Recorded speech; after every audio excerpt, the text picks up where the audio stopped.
Today I wanted to talk about the subject of book collecting. Now normally I'm talking about book selling, of course, but we need future clients. I don't know how book collecting starts exactly. I think people start accumulating books and then one day they wake up, perhaps they've had a few too many espressos, and they say, I want to be a book collector. And the first question is, well, what should I collect? Now you can go down the thematic direction. Perhaps you want to collect mystery novels, or you can pick some very narrow esoteric area and delve into that. And if you're looking for some inspiration as a beginning collector, there are plenty of book collecting prizes on the web. I can think of Honey and Wax, my colleague, who has the annual prize for young women book collectors. The California chapter of the ABAA has a prize for young collectors in California. And Fine Books magazine often profiles collectors. And it's a great idea to read through their collections and get inspiration for yourself. And I'll try and put some of those links below. People often ask me, well, what do I collect personally? And the answer is nothing. Of course, I really try to separate my collecting instincts from being a professional bookseller. Naturally, a lot of us start out as collectors, and I don't know if we go into a phone booth and spin around a few times and emerge with a book-selling cape. But when we're in the field, of course, we maintain that reverence and love of the printed word and manuscript. And sometimes it's very difficult to let things go after we've invested ourselves emotionally in the discovery of something and cataloged it. Especially when you soon realize that historical importance does not always translate into a high monetary value in the marketplace. Rare books can be immensely undervalued, especially when compared to some collectibles and things in the field of art. So there is a tendency, even as a bookseller, to want to hold on to something. I do, even though I don't collect, set aside piles of books in a particular theme. If that's not collecting, maybe it's, collecting dust. My purpose, though, is not really to collect, but to, one day say to myself, well, I'll put out a catalog of those books, or in the recesses of my mind somewhere, I'll even write a book about that particular theme. Unfortunately, with everything that goes on in life, a lot of those projects, personal projects, are not finished.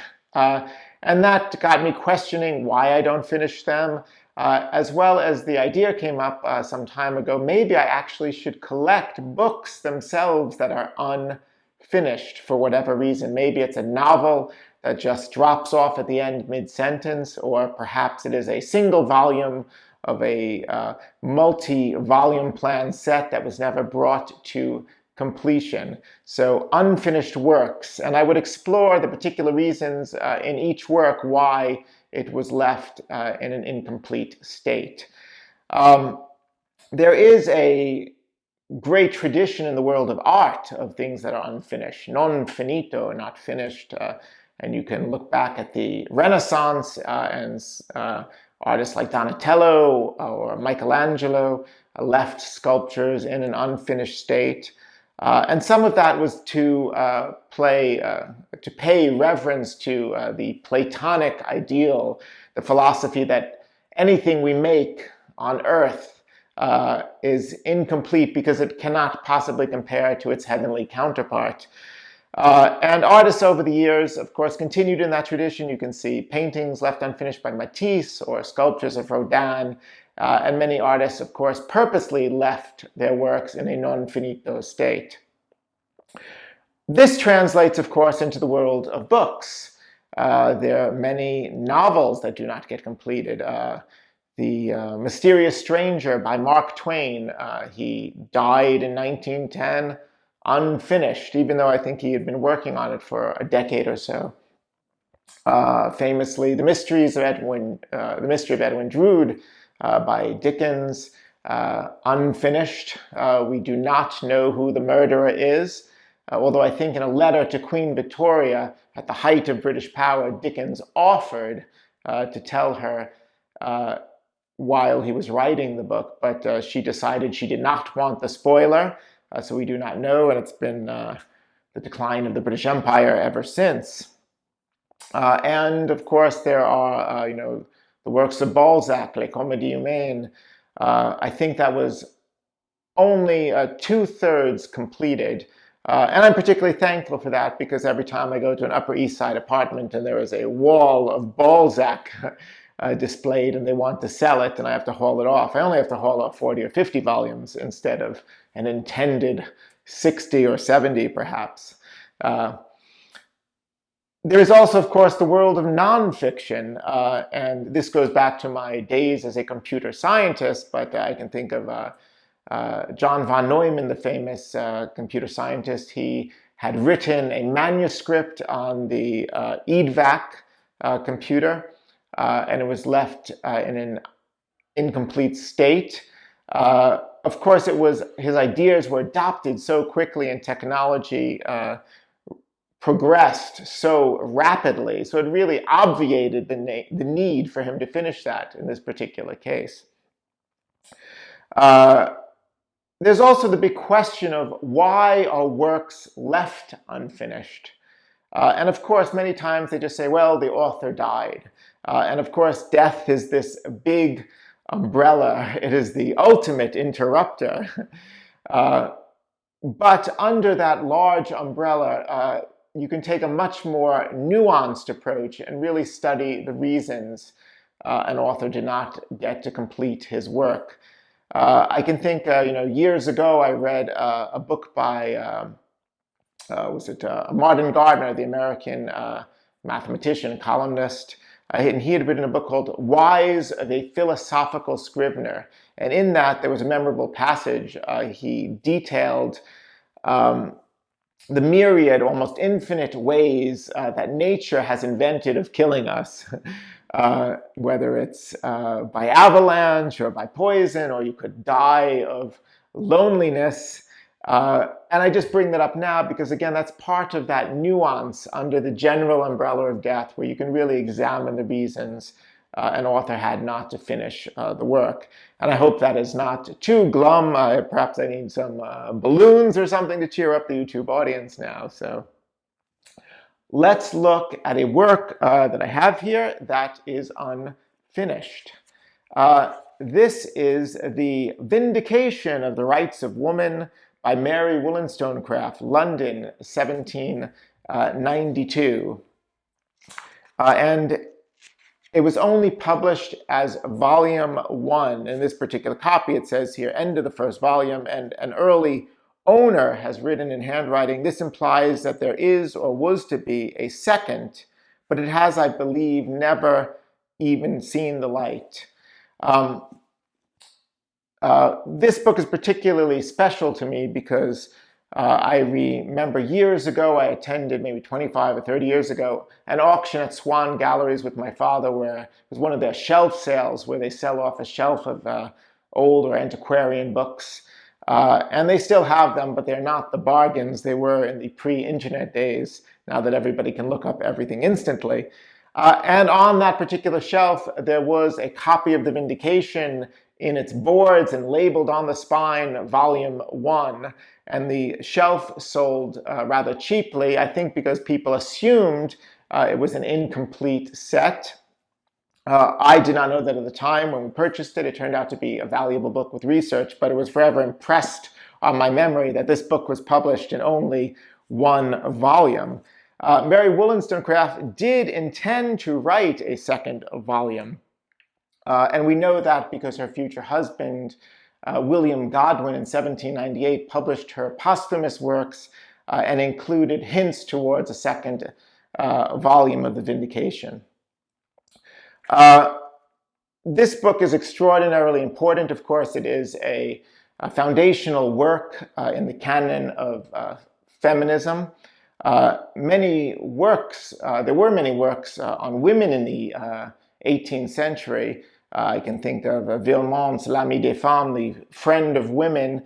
But most of those books were really addressed towards social mores or education, dress, and etiquette. And they were often cloaked in moral virtue. This book, however, has its place in history because it really demanded that women received equal rights to men of the day. Now, if you were going to collect, of course, the Vindication, traditionally this would go into a collection of women's history or women's literature, and you would, of course, focus on the feminist aspects of the work. I don't want to approach the book in this particular collection in that way of unfinished works. The question is, I have, why was this left as volume 1 only? And when you approach it from that vantage point, you really have to explore more of the biographical, the psychological reasons that the work was not completed. Mary Wollstonecraft, like many people in the day, had a great interest in the French Revolution.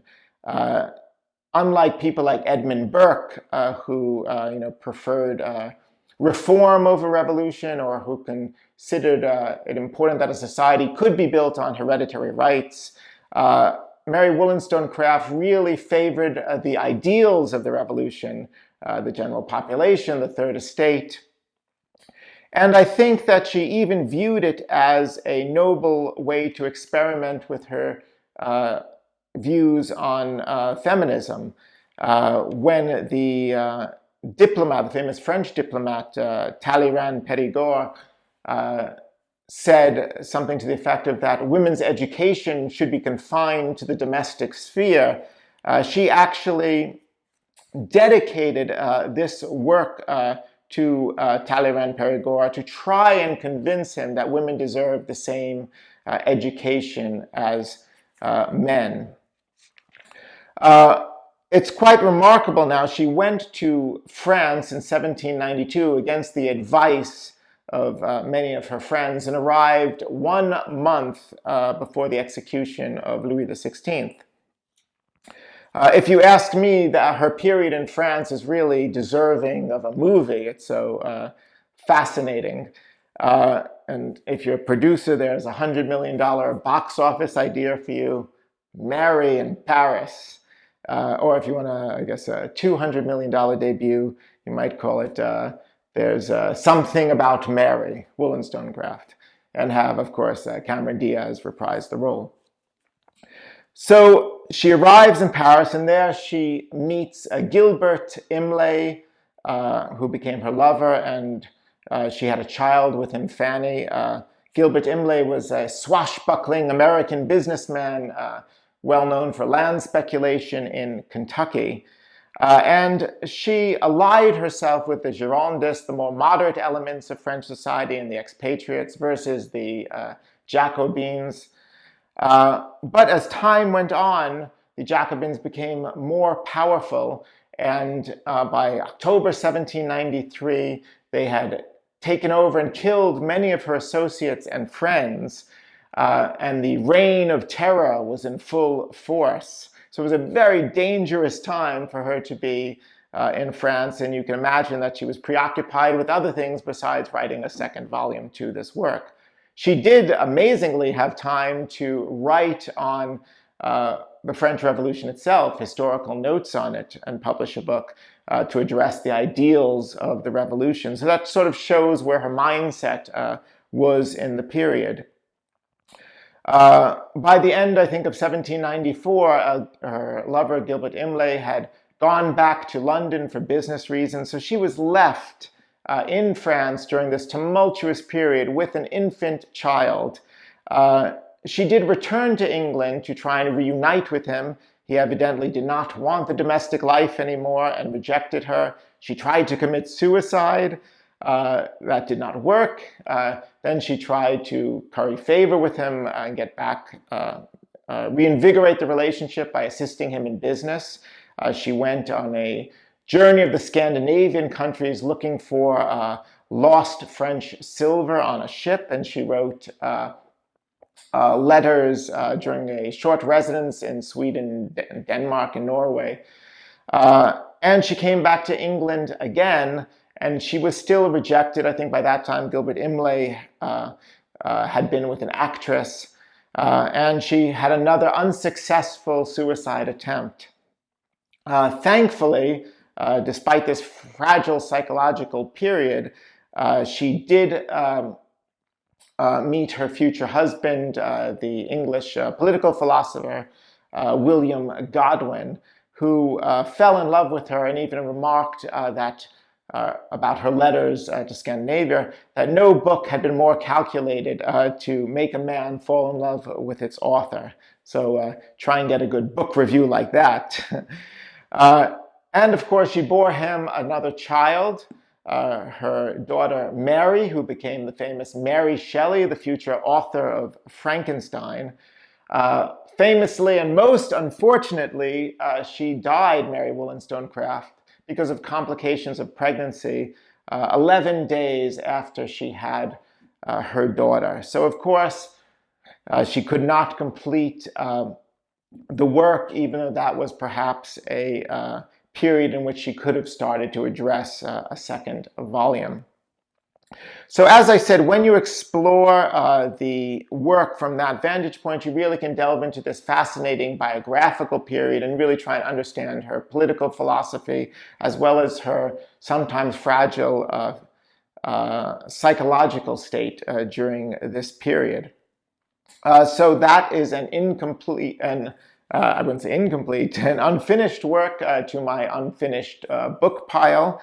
And something I'm collecting, hopefully, for a future catalog.